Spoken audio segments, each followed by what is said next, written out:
Alam niyo po, kung minsan nakikita natin yung ibang partido, hindi sila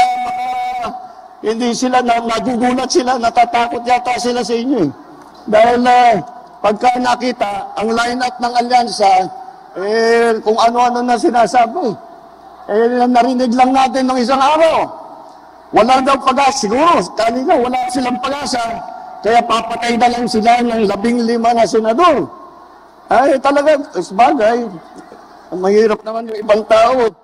Ang iniisip lang nila, ang kaisa-isang solusyon sa lahat ng problema ay pumatay pa ng Pilipino. Nakakapagtaka kung bakit ganun. Ngunit, maintindihan mo rin. Dahil kung ako nga ay nasa kabilang partido at itong mga ito ang kaharap natin, ay bako, mahihirap sasabihin ko, mahirap na kampanya ito dahil mabigat ang kalaban. Mabigat ang kalaban dahil tingnan yung muna kung tikilatisin natin sila ng isa't isa. Napakatingkad po ng mga record nila, napakaganda ng kanilang mga naging performance sa kanilang iba't ibang inupuan na mga posisyon sa pamahalaan.